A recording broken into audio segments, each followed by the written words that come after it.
आप सबको एक बार फिर से जय मसीह की। प्रभु का धन्यवाद हो। आज हम फिर से प्रभु का वचन सुनने के लिए तैयार हैं और ये दिन हमारे पास है कि हम उपवास के 10वें दिन में प्रभु की नज़दीकी में बढ़ सकें। आज का जो वचन है वो दूसरा राजा उसका 25 अध्याय है, जिसमें कि हम देखते हैं कि जो राजा इस्राएलियों ने चुना था, अब जब वो आखिरी राजा है उसके राज्य में क्या क्या हो रहा है और किस तरह से इस्राएल जो है वो अब बंदी बनाकर बेबीलोन में ले जाया जाएगा। तो इससे पहले कि हम मनन में जाएं, आइए हम प्रार्थना करेंगे और परमेश्वर की अगुवाई मांगेंगे कि प्रभु हमें इस वचन को समझने में और सीखने में मदद करे। आइए हम प्रार्थना करेंगे। सामर्थ्य दयालु प्रभु, आपका धन्यवाद करते हैं परमेश्वर कि आपका वचन हमारे मार्ग के लिए ज्योति और हमारे लिए उजियाला है। पिता परमेश्वर, प्रभु जी, हम आपसे मांगते हैं कि इस वचन को समझने में आप हमारा मार्गदर्शन करें। पिता, आपका आत्मा हमारी अगुवाई करे और इस वचन के द्वारा आज हम विश्वास में, आपके प्यार में, आपकी संगति में आगे बढ़ने वाले हो सकें। धन्यवाद पिता इस प्रार्थना को सुनने के लिए। प्रभु यीशु के नाम से मांगते हैं, आमीन।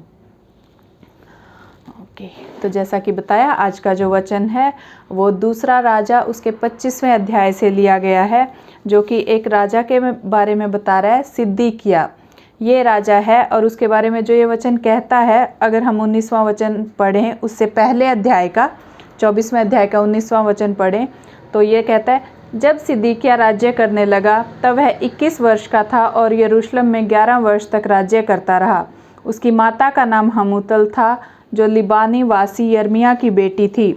उसने ठीक यहोवाकीम की लीक पर चलकर वही किया जो यहोवा की दृष्टि में बुरा है, क्योंकि यहोवा के कोप के कारण यरूशलेम और यहूदा की ऐसी दशा हुई कि अंत में उनको अपने सामने से दूर किया।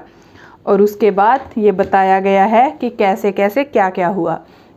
तो अभी तक हम बाइबल में से जो सीख रहे थे, सबसे पहला जो वचन था वो ये था कि परमेश्वर ने मूसा को बुलाया कि वो उसके लोगों को, परमेश्वर के लोगों को मिस्र देश से आज़ाद करवा के लाए। तो पहले वो गुलामी में थे, पाप किया उन्होंने, गुलामी में गए, परमेश्वर के सामने गिड़गिड़ाए, परमेश्वर ने उन्हें छुड़ाया और एक ऐसी जगह का, एक ऐसे देश का उनसे वायदा किया जहाँ दूध और शहद की नदियाँ बहेंगी। जब यहोशू ने वो जाके देश देखा तो वो सब हैरान थे कि इतना सुंदर, इतना भरपूर देश कैसे हो सकता है। और वो आशीषें प्रभु ने देने जा रहा था। उन्होंने बहुत प्यार प्रभु का अनुभव किया है, लेकिन तब भी जब वो सेटल हुए एक जगह पर, तो उन्होंने उस परमेश्वर पर अपनी निगाहें लगाने की बजाय क्या किया, इस्राएल जाति ने, जो कि परमेश्वर की चुनी हुई जाति थी। परमेश्वर ने और किसी को नहीं चुना, लेकिन इस्राएल को चुन लिया था एक अपनी प्रजाति हो करके, कि परमेश्वर ने उनकी अगुवाई की, उनको दिखाया, उनको बहुत सुंदर सुंदर आशीषें दी। लेकिन अब जब वो सेटल्ड हुए हैं तो वो अपने चारों ओर देखने लगे कि अरे, दूसरी जातियों के पास तो अपने राजा हैं, दूसरी जातियों के पास अपने भगवान हैं, अपनी मूर्तियां हैं, और वो भी यही करना चाहते हैं। परमेश्वर नहीं चाहता था कि कोई मनुष्य उन पर राज्य करे, क्योंकि परमेश्वर हमारे तत्व को जानता है। वो जानता है कि कोई भी मनुष्य परफेक्ट नहीं है राज्य करने के लिए। लेकिन जब इस्राएलियों ने अपनी इच्छा बार बार उसको जाहिर की, तो परमेश्वर ने उनको उनकी इच्छा के अनुसार राजा दिए।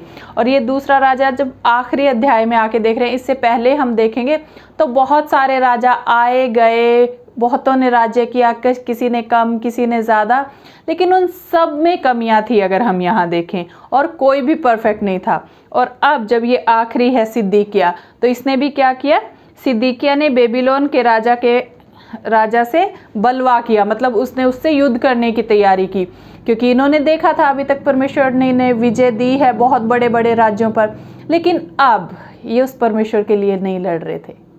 अब ये अपनी इच्छाओं को पूरा करने के लिए लड़ने लगे थे। और यही कमी है जिसकी वजह से ये जो राजा है नबूकदनेस्सर, इसने आके यरूशलेम को घेर रखा है और 2 साल तक घेरे रहा। अगर हम आगे के वचनों को सुनेंगे तो उसको यरूशलेम पर चढ़ाई की और उसको घेर लिया और उसके चारों ओर पटकोटा बनाए, मतलब उनको घेर रखा है 2 साल तक। उनके खाने पीने की चीज़ें सब खत्म हो गई हैं और अब यहाँ तक आ गया कि वो लोग भूखे मरने लग गए हैं, उनके खाने के लिए कुछ नहीं रहा।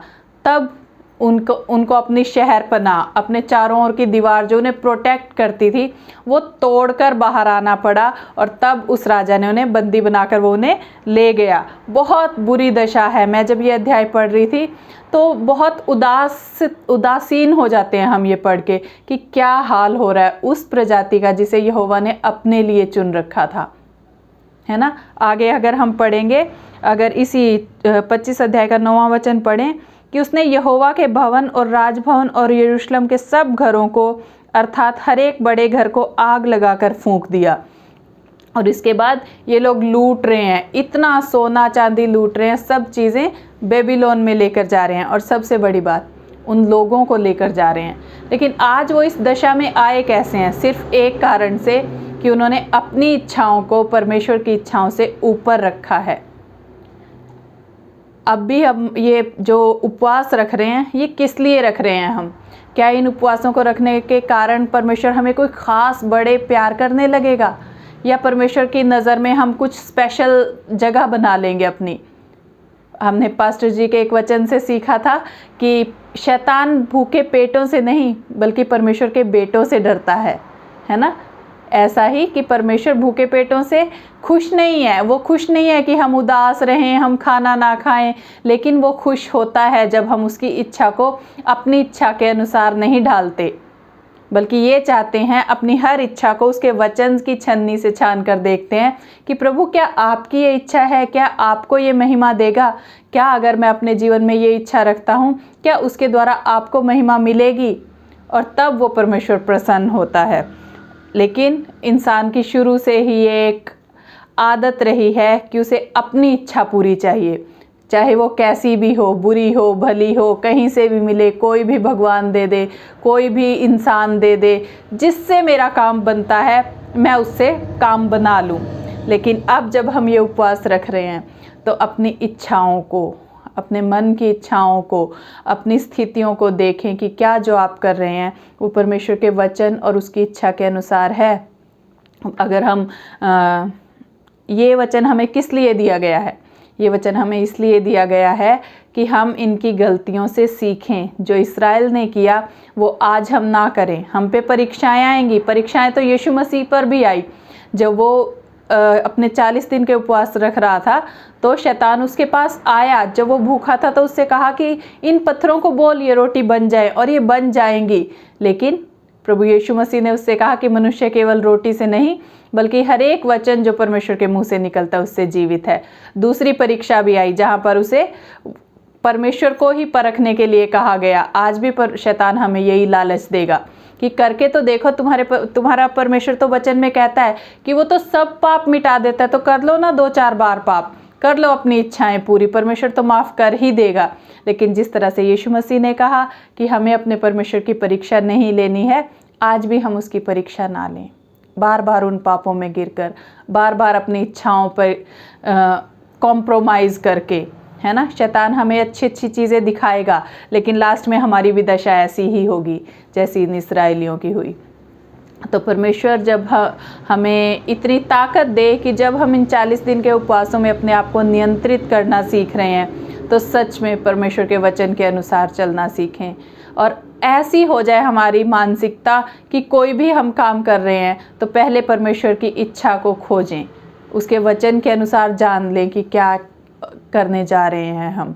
और आज जब हम ये अध्याय पढ़ते हैं, मेरी आपसे विनती है कि इस अध्याय को ज़रूर पढ़ें, इस पर मनन करें। जो नहीं पढ़ सकते किसी को बोलें कि आपको पढ़ के ये सुनाए, और सच में आपको दिखाई देगा कि अगर हम अपनी इच्छाओं पर गिर जाएंगे तो हमारी शैतान क्या दशा करेगा आखिर में। लेकिन अगर हम विजय पाते हैं अपनी मानसिकता पर, अपनी इच्छाओं पर, तो अंत में प्रभु यीशु मसीह जब हमें देखेंगे तो कहेंगे शाबाश मेरे दास, आ और मेरे साथ स्वर्ग में विराजमान हो। तो इन 40 दिनों में परमेश्वर की संगति में बढ़ें, अपनी इच्छाओं को नियंत्रित करने में बढ़ें, उसके राज्य की और उसकी अपनी जड़ों को गहरा करें। आज के वचन के द्वारा यही मैं आपसे बोलना चाहूँगी, और प्रभु आपको आशीष दे, अपने नज़दीकी में बढ़ाए। जय मसीह की।